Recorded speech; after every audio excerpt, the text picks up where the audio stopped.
কবিরাজ বিশ্বাস করেন বাসায় সুন্দরী বা বাসায় একটি মেয়ে আছে, মানে এই দুইজনকে না ফেরার দেশে পাঠায় দিছে। জাস্ট কল্পনা করতে পারেন, বাসা পর্যন্ত নিয়ে চলে আসছেন। ঘটনাটা খুবই দুঃখজনক ঘটনা। দর্শক শ্রোতা, হঠাৎ করেই এই যে এই মহিলাটা এবং মহিলাটার মেয়ে বাসাতে ছিল, তো তার পরিবারের লোকজন বাসায় যায়, দেখে যে দরজা খোলা, লাইট বন্ধ। ভিতরে যায় দেখে যে দুই ঘরে দুইজন পড়ে আছে। দুইজনকে কে না ফেরার দেশে পাঠায় দিছে, একদম বিদায়।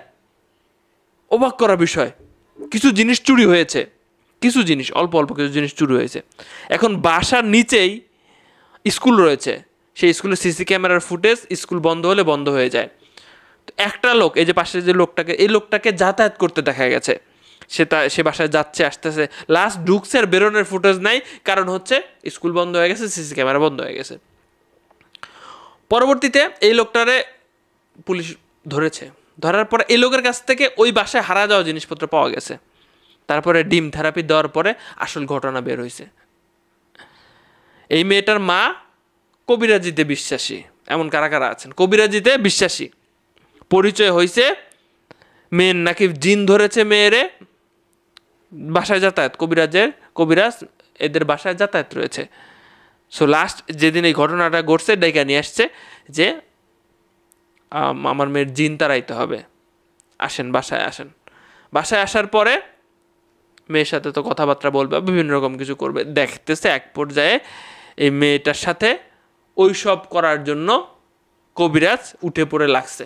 বুঝতে পারতেছেন তো কি কথা বলতেছি? এই বিষয়টা যখন মেয়েটার মা বুঝতে পারছে, যা কবিরাজরে ঠেকানোর চেষ্টা করছে, তখন কবিরাজ এই মেয়েটার মারে আরেক রুমে নিয়ে গেছে, নিয়ে যায় একদম তাকে বিদায় করে দিছে, দুনিয়া থেকে বিদায় করে দিছে। আর এতক্ষণ মেয়েটাকে আটকায় রাখছে।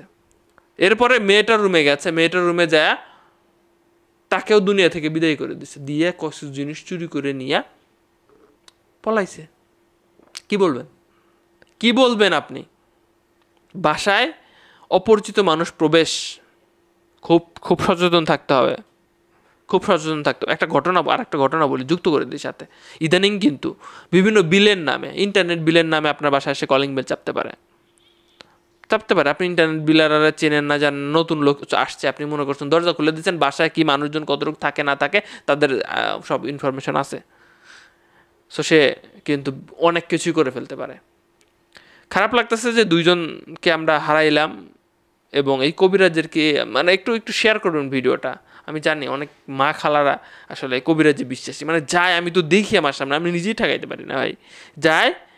যাওয়ার পরে কবিরাজের কাছে নিজেই অর্ধেক কিছু বলে দেয়, আর কবিরাজ ঝড়ে ছক্কা মারে, কিছু মেলে না, তাও তাদের বিশ্বাস শেষ হয় না ভাই।